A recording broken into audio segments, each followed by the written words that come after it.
오늘은 하나됨을 이루는 공동체 두 번째 시간입니다.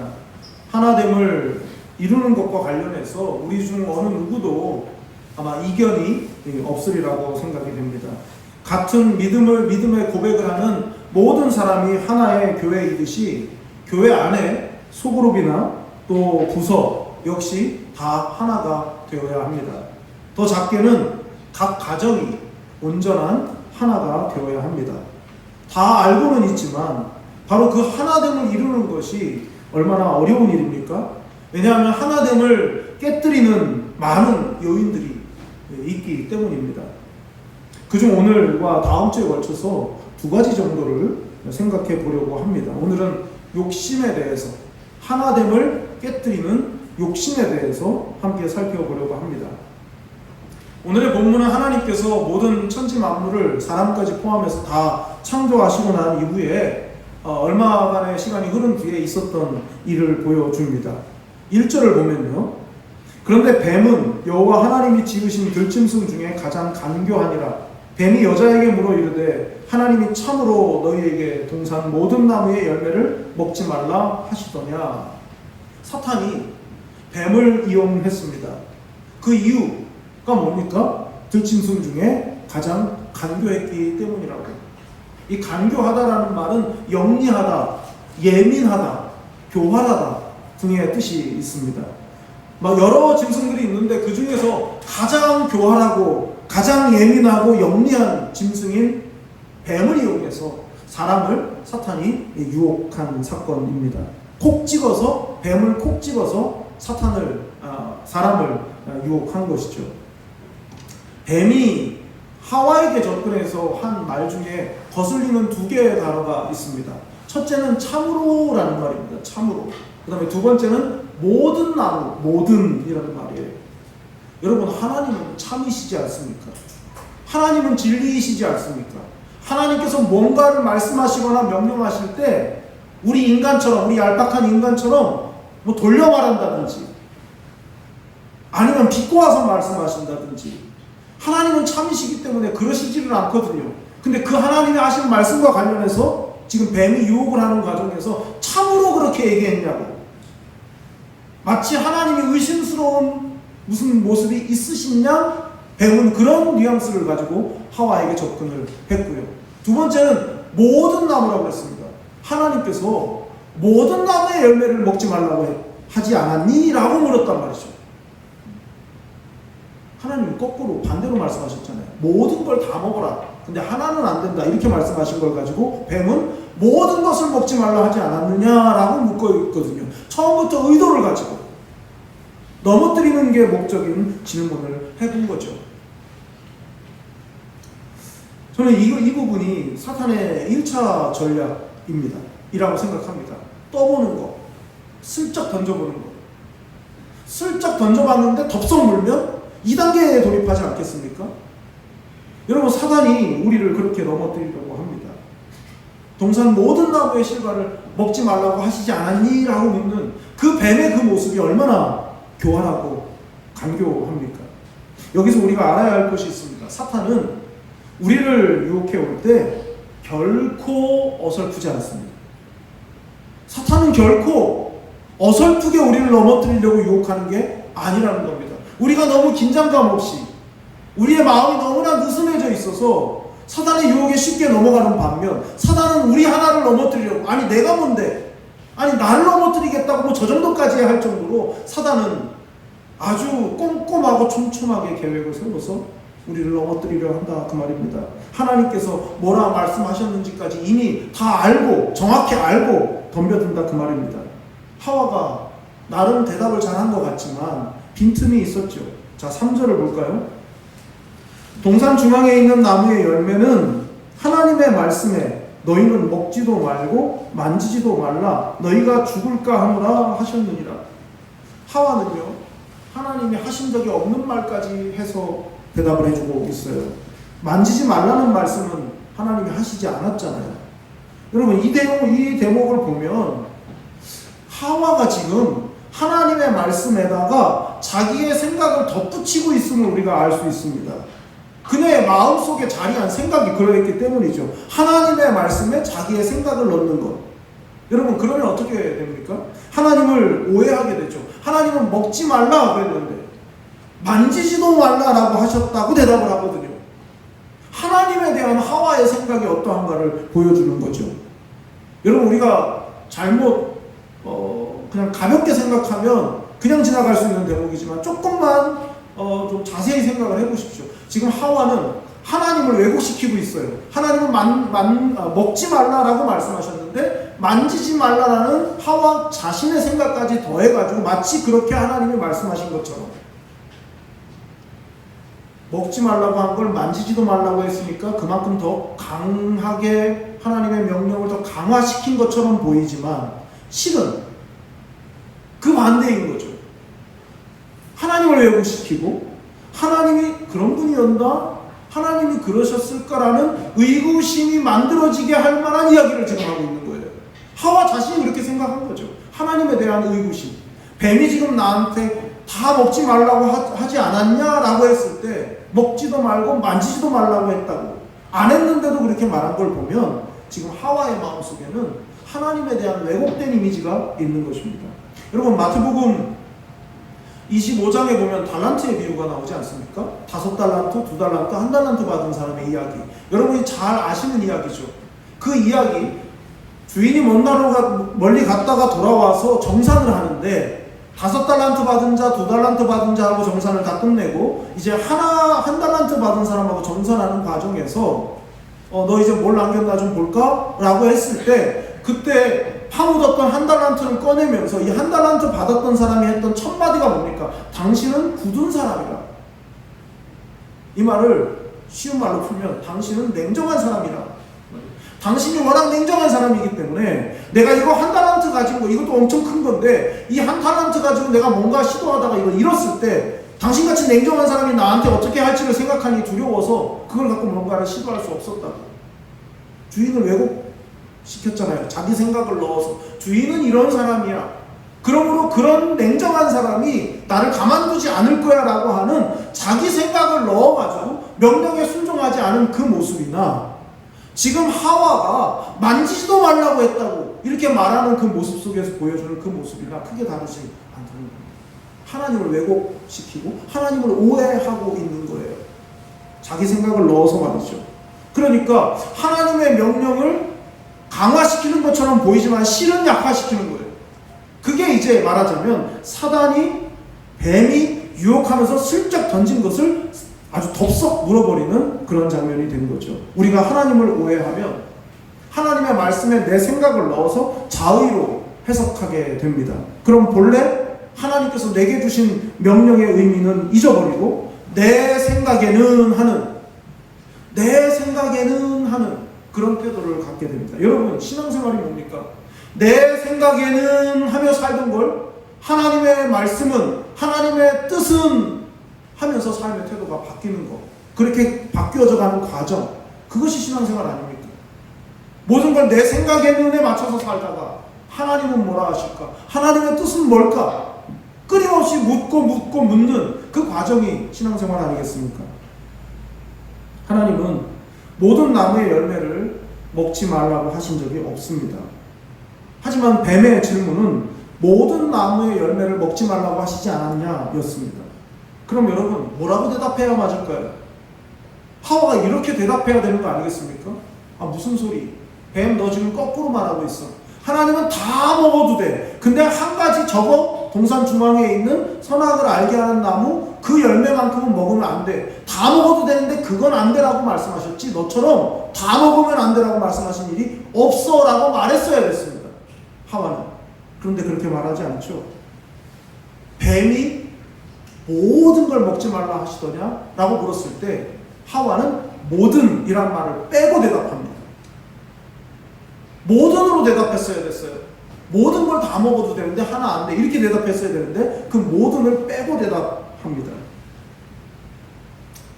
여러분, 이 모습을 통해서 보면요, 하나님을 오해하도록 유도하는 유도 질문에 하와가 넘어갔다는 걸 알 수가 있습니다. 덥석 물은 것이죠. 하나님을 오해하도록, 하나님을 매우 야박한 분으로, 뱀의 떠보는 전략에 그냥 말려들고 말았던 것이죠.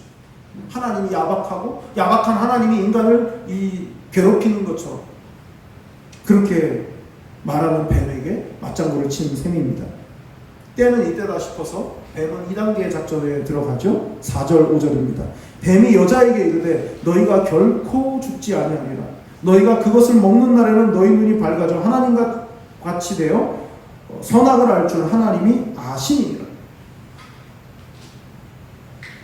떠보기 작전이 나름 성공하자 그 다음 작전으로 들어가는데 이제는 정면으로 하나님의 말씀을 거부하도록 그렇게 유도합니다. 여러분, 사탄이 얼마나 간교합니까? 처음부터 덥서 2단계 작전으로 하지 않았어요. 처음부터 하나님이 너네 안 죽는다 했지? 근데 하나님이 너네 죽는다고 했지? 너네 안 죽어. 처음부터 이렇게 했다면 유혹이 안 넘어가거든요. 다 먹지 말라고 했지로 먼저 시작을 하는 거예요. 그래서 거기를 덥석 누니까 그제서야 아니야, 너네 안 죽어. 결코 안 죽어. 하나님이 정령 죽으리라, 반드시 죽으리라 라고 말씀하셨는데 사단이 지금 뭐라고 말하냐면 절대 안 죽는다. 똑같은 단어를 썼습니다. 여기에서의 결코와 하나님께서 정령 죽으리라, 정령, 반드시 똑같은 단어를 썼거든요. 그리고 그 열매를 먹으면 눈이 밝아져서 하나님처럼 될 거라고. 그게 뱀이 날린 결정타였습니다. 하나님처럼 될 거라고. 6절을 보세요. 여자가 그 나무를 본즉 먹음직도 하고 보암직도 하고 지혜롭게 할 만큼 탐스럽기도 한 나무인지라. 여자가 그 열매를 따먹고 자기와 함께 있는 남편에게도 주매 그도 먹은지라. 여러분, 참 사람이 그렇거든요. 굳은 신념을 갖고 있다가 어떤 설득력 있는 사람의 이야기를 듣고 다시 생각해보면 신념이 흔들려요. 그게 사람입니다. 지금까지 선악과를 볼 때하고 뱀의 이야기를 듣고 나서 다시 선악과를 보니까 이제 달리 보이는 겁니다. 뱀의 이야기를 듣고서 다시 보니까 이제 완전히 달리 보여요. 전에는 관심도 없었을지 모릅니다. 어쩌면 하나님이 그렇게 경고를 하셨기 때문에 그래, 동산 중앙에 그 나무가 있어. 그건 함부로 손대면 안 돼, 먹으면 안 돼. 그렇게 하면서 스스로 그 앞에 가면 경직이 된다든지 아니면 조심하기 위해서 아예 쳐다를 안 본다든지 근처에 안 간다든지 혹시 그랬을지도 모르겠습니다. 그런데 뱀의 이야기를 딱 듣고 다시 그 나무를 보니까 이 나무가 달라 보이는 거예요. 뭔가 있어 보이는 거죠. 먹으면 정말 좋을 것 같이 보이는 거예요. 지혜롭게 할 만큼 탐스럽기도 하고 말이죠. 그러고 보니 하나님께서 우리를 올가매려고 저 선악과를 두시고 엄포를 놓으신 거였구나 라고 생각을 했는지도 모르겠습니다. 그래서 어떻게 했습니까? 따먹었습니다. 따먹고 어떻게 해요? 곁에 함께 있는 아담에게도 주었습니다. 아담이 멀리 가 있었던 게 아니에요. 뱀이 하와를 유혹할 때 너희 이렇게 말했고요. 하와는 대답할 때 우리라고 대답했습니다. 옆에 아담이 있었던 거예요. 가까이에 있었던 것입니다. 그 모든 상황을 아담이 다 보고 있었던 것입니다. 결론은 이거죠. 왜 아담과 하와가 뱀의 유혹에 넘어갔는가? 욕심 때문에. 욕심. 하나님의 자리까지도 탐을 내는 그 욕심이 선악과를 먹게 만든 것입니다. 하나님은 당신의 형상을 따라서 인간을 만드시고 당신하고 똑같은 마음으로 이 세상 만물을 인간이 다스려 주기를 하나님은 기대하셨습니다. 하나님과 하나 된 인간을 통해서 하나님의 마음이 세상 가운데 반영이 되도록 하나님이 사람과 하나 되시고 그런 사람이 하나님이 지으신 나머지 다른 피조물과 하나가 되고 그렇게 하면서 만유가 하나님 안에서 통일되게 하는 것, 그것이 하나님의 뜻이었다 그 말입니다. 그러나 인간은 욕심, 죄로 말미암아 하나님의 하나됨의 그 꿈을 산산조각나게 만들었던 것이죠. 그 욕심 때문에 깨어진 첫 번째가 무엇인가? 하나님과의 하나됨입니다. 8절부터 10절을 보겠습니다. 그들이 그날 바람이 불 때 동산에 거니시는 여호와 하나님의 소리를 듣고 아담과 그의 아내가 여호와 하나님의 낯을 피하여 동산 나무 사이에 숨은지라. 여호와 하나님이 아담을 부르시며 그에게 이르시되 내가 어디 있느냐? 이르되 내가 동산에서 하나님의 소리를 듣고 내가 벗었으므로 두려워하여 숨었나이다. 여러분 8절을 통해서 알 수 있는 게 뭡니까? 인간은 욕심 때문에 죄를 지었고 그 죄로 말미암아 하나님을 피하는, 하나님께로부터 도망다니는 존재로 전락하고 말았다. 에덴 동산을 하나님이 왜 주신 겁니까? 하나님과 인간 사이의 교제를 위해서. 에덴이란 말은 우아한 기쁨이란 뜻이거든요. 하나님이 계신 곳, 하나님과 교제할 때 진정한 기쁨, 우아한 기쁨을 누릴 수 있는 그 에덴 동산, 하나님과의 하나됨을 위해서 주신 것인데 그 에덴 동산에서 하나님을 피해 다니는 신세로 전락했다 그 말입니다. 인격적인 관계 그리고 친밀한 소통이 가능한 대상으로 인간을 지으셨는데 그렇게 지어진 인간이 어떻게 행동을 한 겁니까? 하나님을 피했습니다.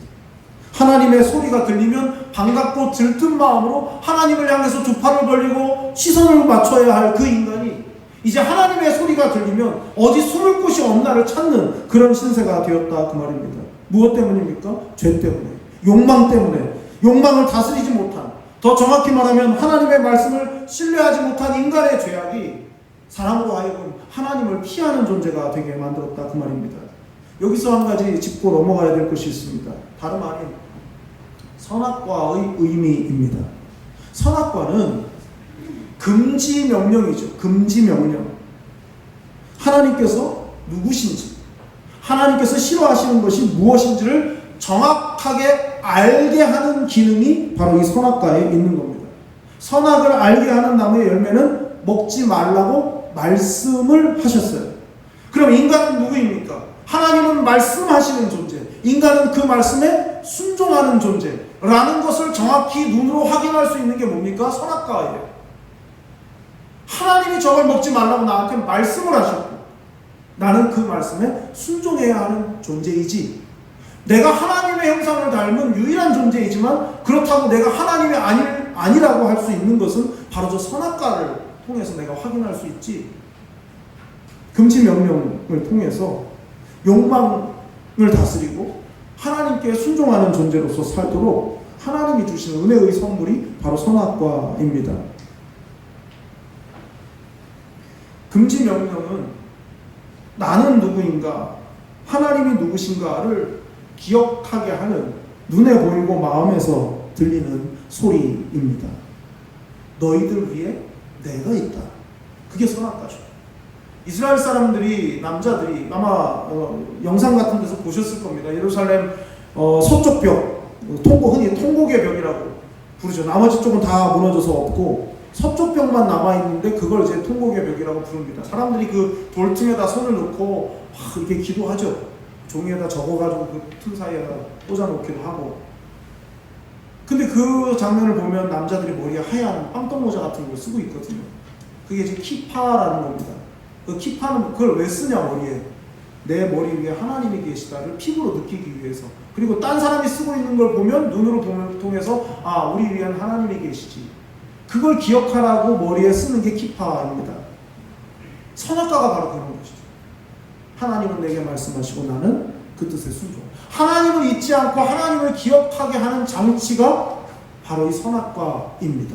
결코 우리를 넘어뜨릴 미끼나 덫이 절대로 아니었다 하는 것입니다. 여러분, 금지 명령에 대한 오해들이 많습니다. 여러분, 어떤 부부 사이가 좋아요. 근데 그 부부 사이가 좋을 수 있는 이유가 뭡니까? 서로에 대한 금도를 지키기 때문입니다. 서로에 대한 금지의 명령을 지키기 때문입니다. 모든 인간관계가 다 그래요. 노사관계도 그렇고, 남북관계도 그렇고, 여야관계도 그렇고, 모든 인간 사이의 모든 관계는 금지 명령을 지킴으로 안전하고 금지 명령을 지킴으로 평화롭습니다. 부부의 관계도 그런 것이고요. 모든 관계는 금지하고 있는 그 선을 지킬 때에만 안전하게 유지되고 그리고 관계의 깊이도 깊어지는 겁니다. 만약 서로 합의하고 약속한 그 금지의 명령을 어기게 되면 전쟁 같은 상황이 촉발되는 것 아니겠습니까? 따라서 금지의 명령은 우리를 괴롭히는 것이 아니라 관계를 더욱 풍성하게 하는 것이다 하는 겁니다. 하나님은 우리를 하나님을 상대할 수 있는 존재, 즉 인격적이고 또 친밀한 관계를 맺을 수 있는 존재로서 사람을 지으셨습니다. 다른 어떤 피조물에게도 주어지지 않은 특별한 은혜를 우리에게 주셨다 그 말입니다. 바로 이 특별한 은혜를 무엇 때문에 잃어버리게 됩니까? 욕심으로 인한 죄 때문에. 야고보서 기자가 1장 15절에서 말하잖아요. 욕심이 잉태한 즉 죄를 낳고 죄가 장성한 즉 사망에 이르느니라. 여러분, 우리가 사는 길은 욕망을 제어하는 성령의 법을 따라 사는 것이고, 아담과 하와의 그 죄의 역사가 욕심으로부터 시작됐음을 안다면 자신의 위치를 잊어버리고 하나님의 자리에 오를 수 있다는 망상을 버려야 합니다. 인간의 가장 위태로운 순간이 언제겠습니까? 하나님의 자리에 내가 설 수 있다라고 생각하는 착각입니다. 자기 자신이 있어야 할 자리를 벗어나서 말이죠. 한때 시인과 촌장이라는 그 이름으로 가요계 생활을 했던 그 하덕규 씨가 지금은 실용음악을 가르치는 교수로 또 목사로 그렇게 사역을 하고 있는데, 이 하덕규 목사님이 예전에 지었던 노래 풍경이라는 노래가 있거든요. 그 노래의 가사가 이렇습니다. 세상 풍경 중에서 제일 아름다운 풍경, 모든 것들이 제자리로 돌아가는 풍경. 세상 풍경 중에서 제일 아름다운 풍경, 모든 것들이 제자리로 돌아오는 풍경. 여러분, 가장 아름다운 건 있어야 할 자리에 있는 겁니다. 자꾸 뭔가를 변형시키고 자꾸 바꾸고 다른 용도로 쓰고, 사실 개인의 취향이지만 저는 뭘 고쳐 쓰는 걸 싫어해요. 처음 나온 출시된 그대로 아무것도 안 붙이고 아무것도 안 뚫고 그대로 쓰는 거, 저 이런 걸 좋아합니다. 만약에 차다, 그냥 그대로 뭘 갖다 자꾸 달고 뭐 이런 거 말고, 그게 제일 안전해요. 그 무게랑 모든 걸 다 설계했기 때문에. 하나님이 해놓으신 대로 하는 게 제일 좋은 거예요. 하나님이 불을 끄시면 기를 쓰고 불을 켜고, 이거 안 좋은 거라고. 하나님이 불 끄면 잘하는 뜻이니까 그냥 그때 자고, 이게 제일 좋은 거거든요. 잘할 때 안 자니까 자꾸 문제가 생겨요. 하나님이 기뻐하시는 건 원래 있어야 할 자리에 모든 것이 제 위치에 있는 것이죠. 우리가 어떻게 하나님의 자리에 오를 수 있습니까? 말도 안 되는 것에 넘어간다는 게 참 안타까운 일이죠. 여러분, 우리의 자리는 어디일까요? 인간의 자리. 하나님의 말씀, 특히 금하신 말씀의 순종함을 통해서 내 위에 하나님이 계시다는 사실을 잊지 않는, 그렇게 살아가는 그 자리가 가장 아름답습니다. 하나님은 내게 말씀하시는 분, 나는 그 말씀에 순종하는 존재, 그렇게 살아가는 모습이 가장 아름다운 풍경이라 하는 겁니다. 하나님과의 하나됨이 깨지는 순간 우리는 우리의 자리를 잃어버리고 말 것입니다. 여러분은 어떻습니까? 지금 하나님과의 관계는, 여러분과 지금 하나님의 관계는 친밀, 무덤덤, 냉담 중에 어디에 속해 있으십니까? 하나님을 혹 피하고 있지는 않습니까? 여러분에게 있어서 하나님과의 하나됨을 허물고 깨뜨리는 욕심, 유혹은 무엇입니까? 하나님은 여러분을 사랑하십니다. 그리고 그 사랑을 지속하고 싶어 하십니다. 그렇기 때문에 금지의 명령을 주신 것입니다. 무거운 짐이나 괴로운 부담이 아닌 은혜의 선물, 금지의 명령, 선악과, 그것을 순종함으로 하나님과의 온전한 하나됨을 계속 이어가시는 여러분들이 되시기를 바랍니다. 아멘. 욕심 때문에 깨어진 두 번째는 자기 자신과의 관계입니다. 하나님의 자리를 욕심낸 인간의 비참함은 범죄한 후에 인간의 모습을 통해서 확인할 수가 있는데요. 9절과 10절입니다. 여호와 하나님이 아담을 부르시며 그에게 이르시되 네가 어디 있느냐? 이르되 내가 동산에서 하나님의 소리를 듣고 내가 벗었으므로 두려워하여 숨었나이다. 하나님께서 아담에게 네가 어디 있느냐라고 물으셨어요. 어디에 있는지 그 위치를 몰라서 물으신 건 아니지 않습니까? 실존적인 질문을 하신 거죠. 너의 지금의 상태, 지금 너는 어떤 존재이냐? 내 자리에 오를 수 있다고 생각한 그 유혹에 넘어가서 지금 현재 너는 어떤 자리에 있느냐? 라고 물으신 거죠. 요즘에 하는 말로 하자면 이런 거죠. 지금 너의 자존감의 상태는 어떠하냐? 라고 묻고 계신 겁니다. 아담이 어떻게 대답했죠? 내가 벗었으므로 두려워서 숨었습니다. 아담의 실존인 거예요. 불순종한 인간의 실존, 두려워서 숨는. 자, 7절을 볼까요? 7절.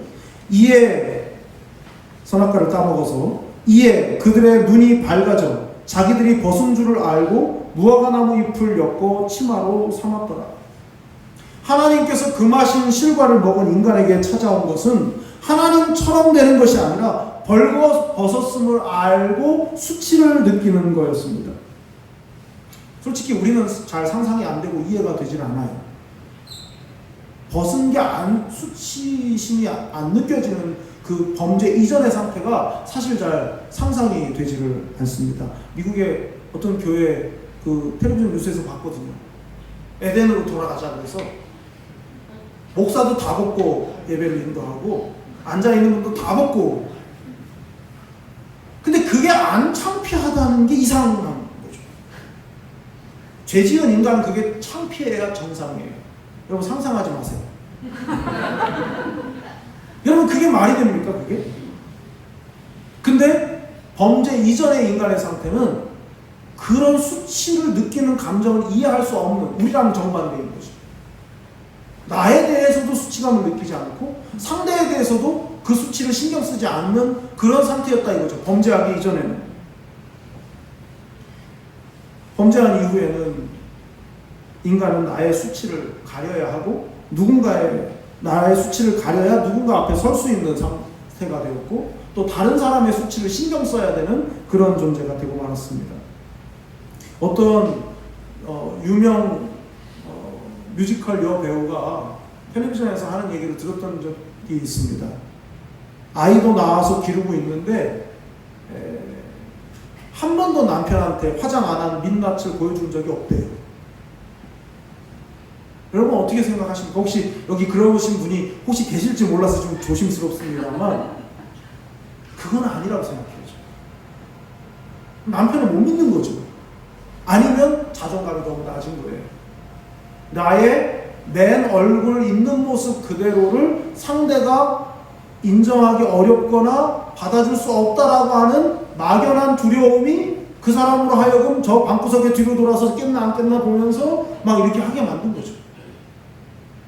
자존감이 낮은 거라고 생각해요. 물론 대화해보면 다른 이유가 있을지 너무 많이 고쳐가지고 못 알아볼까봐 그런 걸지도 모르지만 여러분 정말 그렇지 않습니까? 나의 있는 모습 그대로를 보고 실망을 할 사람이면 그 사람이랑 결혼 안 해야죠. 왜 그런 사람이랑 결혼해요?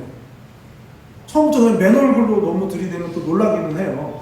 이 정도도 안 하나 해서. 그렇긴 하지만 예의의 차원에서는 해야겠지만 남편이 볼까봐 몰래 숨어서 그거 화장을 할 정도라면 그건 자존감이 낮은 거예요. 여러분 우리가 하나님 앞에서 왜 자신 없는 모습이 되는가? 왜 하나님 앞에서마저 하나님께도 뭔가를 숨기고 예의를 갖춰야 될 정도가 되었는가? 범죄 때문인 거예요. 죄악 때문인 것이죠. 하나님께서 나를 있는 모습 그대로 받아주신다라고 하는 확신이 부족하니까 무화과 잎사귀로 옷을 만들어서 입고는 그걸로도 부족해서 나무 사이에 그늘진 곳에 숨어들게 된 것입니다. 이처럼 죄는 하나님을 잘못 알게 만들고 하나님께 가까이 가지 못하게 만듭니다. 그러니까 영적 자존감이 낮아지면 하나님을 대하는 게 부담스러워지는 거예요. 여러분 죄가 그렇게 무서운 겁니다. 너가 그런 죄를 짓고도 네가 어떻게 하나님 앞에 갈 수가 있어? 그런 생각을 자꾸 하게 만드는 거예요. 근데 여러분 그게 참 양심적인 것 같지만 그러다가 점점 신앙에서 멀어지거든요. 자꾸 내가 죄의식을 느끼느니 차라리 자유하고 싶다. 그래서 교회 발길을 끊어요. 그게 얼마나 무서운 함정이겠습니까 그것이. 여러분 탕자 이야기를 아시잖아요. 탕자가 너무 집으로 돌아가고 싶었을 때 그 결정적인 그 시간이 다다랐을 때 그가 어떤 생각을 혼자 했습니까? 나 집에 돌아가서 그냥 아버지의 아들로는 내가 도저히 안 되겠고 그냥 일하는 다른 사람들 중에 한 사람처럼만 취급받아도 나는 되겠다라고 생각을 했어요. 여러분 그건 자기 생각이고 그게 양심적인 생각일지 모르지만 아버지의 관점은 그게 아니거든요. 여기저기 남루하고 초라하기 짝이 없어도 너가 내 아들인 건 달라진 게 없다고. 그게 아버지의 마음이란 말이죠. 그 마음을 헤아리지 못하니까 죄책감, 죄의식 때문에 그냥 나는 자식은 됐고 그냥 종처럼만 살아도 감지덕지지. 그런 생각을 했다 그 말입니다. 자존감이 바닥으로 추락한 거죠. 아버지의 뜻을 어겼기 때문에. 여러분, 죄가 그런 거예요. 욕심이 그런 겁니다. 하나님과의 관계가 망가지는데 나에 대한 자존감이 한없이 추락하기 때문에 하나님 앞에 갈 수가 없는 존재가 되고 만다 그 말입니다. 자기 자신과의 관계에 문제가 생기니까 아버지와의 관계는 말할 것도 없는 상황이 되는 것입니다. 여러분은 어떠십니까? 내가 어디 있느냐라고 물으시는 하나님 앞에서 여러분은 지금 어떤 대답을 하고 계십니까? 지금 여러분의 영적인 자존감 어떤 상태이십니까? 하나님 앞에 서지 못하게 만드는 여러분의 수치는 무엇입니까? 자기 자신을 어떻게 보느냐에 따라서 하나님 앞에서 정직할 수도 있고 거꾸로 하나님 앞에서마저 무언가를 숨길 수 있다고 착각하며 살 수도 있습니다. 하나님의 은혜는 있는 모습 그대로 나올 때 더욱 풍성해집니다. 죄 짓고 숨는 인생이 아니라 하나님 앞에서 벌거벗었으나 숨지 않을 수 있는 그런 영적 자존감을 회복하시는 여러분들이 되시기를 바랍니다. 마지막 세 번째, 하나됨이 깨어진 것은 부부의 하나됨이 깨어졌습니다. 12절입니다. 아담이 이르되 하나님이 주셔서 나와 함께 있게 하신 여자 그가 그 나무 열매를 내게 주므로 내가 먹었나이다. 어떻게 해서 너가 벗었으므로 숨어 있느냐라고 물었을 때 하나님께서 물으셨을 때 아담이 한 대답이죠. 역사상 최초의 변명이자 최악의 변명이 아닐까 생각을 합니다. 이 변명이 참 옹색하고 부끄러운 이유는 아담이 앞에서 했던 고백 때문이에요. 2장 23절을 보면요. 아담이 이르되 이는 내 뼈 중에 뼈요 살 중에 살이라. 이것을 남자에게서 취하였은즉 여자라 부르리라 하니라. 하나님께서 하와를 만드시고 아담 곁으로 이끌어 오셨을 때 감탄하면서 아담이 불렀던 노래가 이 여자는 내 뼈 중에 뼈고 내 살 중에 살이다 이지 않았습니까? 그랬던 아담이 범죄하고 난 다음에 했던 말이 뭡니까? 하나님이 주셨기 때문에 나와 함께 하게 된 이 여자, 하나님이 중매서서 소개해준 이 여자라고 말합니다. 다른 말로 하면 하나님이 원인 제공이지 않습니까? 하나님이 이 모든 비극의 원인 제공자 아니십니까? 라고 말하는 것입니다. 선악과에 대해서 뭐라고 말하죠? 그 여자가 그 열매를, 그 나무 열매를 주었기 때문이라고. 그 나무 열매. 이 12절 말씀을요, 3단 논법으로 하면 이렇게 되죠. 하나님이 하와를 저에게 주셨습니다. 하와가 저에게 그 열매를 주었습니다. 그러므로 하나님이 저에게 선악과를 준 겁니다. 이렇게 돼요. 이런 논리인 거예요. 여러분, 우리가 어설프게 보면 하와 때문에 그랬잖아요. 하와를 원망하는 것처럼 보이지만 사실 깊게 들어가 보면 하나님을 원망하고 있는 거예요. 하나님이 내 곁에 오게 하신 그 여자, 그 여자가 그 열매, 하나님이 지으신 그 열매를 나한테 주었기 때문에 내가 그거 먹었으니까 최초의 원인 제공자는 바로 당신 하나님 아니십니까? 지금 이렇게 얘기하고 있는 것입니다. 하나님께서 둘이 하나가 되게 하셨을 때 두 사람이 어땠는지에 대해서 22장 25절은 이렇게 말씀합니다. 아담과 그의 아내 두 사람이 벌거벗었으나 부끄러워하지 아니하니라. 욕심으로 인해서 그 마신 열매를 먹지 말라는 명령을 어기기 전, 죄를 짓기 전 부부의 관계는 어떤 관계였는가? 상대의 수치가 아니었고 나의 수치가 상대에게도 수치가 되지 않는 관계였습니다. 그런데 서로를 부끄러워하면서 서로 가리고 숨겨야 하는 그런 관계가 되었다 그 말입니다. 다른 말로 하면 하나님과의 관계에 문제가 생기니까 부부간의 관계에도 문제가 생겼다 그 말이죠. 하나님과의 관계에 문제가 생기니까 다른 사람과의 관계에도 문제가 생겼다 그 말입니다. 여러분, 부부의 관계 속에서 어떤 문제가 생기고 그 문제가 해결이 안 되고 서로 간의 감정에 골이 깊어지거나 평행선을 달릴 때 먼저 점검해 봐야 될 것은 저 사람도 나도 아니라 내가 하나님과의 관계가 어떠한가. 너무 싫어요. 너무 짜증나고 너무 미워요. 그래도 그 사람을 짝이 되게 하신 하나님이 계시기 때문에 내가 이 상황을 어떻게 해결하고 나갈 것인가에 대해서는 그 사람하고 나하고 어떻게 해결하기 이전에 혹시 내가 하나님과의 관계 속에서 감사함으로 살지 못하는 무언가가 있지 않은가. 내가 혹시 당신이 준 여자잖아요, 남자잖아요 하는 그런 하나님에 대한 원망이 내 안에 혹시 있지 않은지 그것부터 점검해 봐야 된다 그 말입니다. 하나님 앞에 성실하지 못한 내 모습 때문에 다른 사람과 혹시 문제가 생긴 것은 아닌가 점검을 하는 것이 먼저라 그 말입니다. 하나님과 하나됨을 이루지 못한 사람들이 열심히 무언가를 하려고 할 때 인간적인 열정으로 하게 되기 때문에 그 과정에서 사람들과의 관계가 깨어지거나 균열이 생기거나 문제가 생길 수 있다 그 말입니다. 여러분의 부부 관계는 어떠십니까? 하나님의 은혜로 좋은 관계를 유지하고 계십니까? 혹 관계가 힘들어진 이유가 나의 문제, 즉 나와 하나님과의 문제가 먼저이지는 않습니까? 부부관계는 내가 하나님을 어떻게 섬기고 있는가를 보여주는 적나라한 성적표입니다. 부부의 하나됨은 하나님과의 하나됨 없이는 이루어질 수 없기 때문에 그렇습니다. 정서적으로 또 육체적으로 결합하는 것이 다가 아닙니다. 믿음 안에서 같은 마음을 품고 서로를 바라볼 수 있을 때 진정한 부부의 하나됨은 이루어질 수 있는 것입니다. 지금 이 자리에 계신 모든 분들이 아담과 하와의 전철을 밟지 않기를 바랍니다.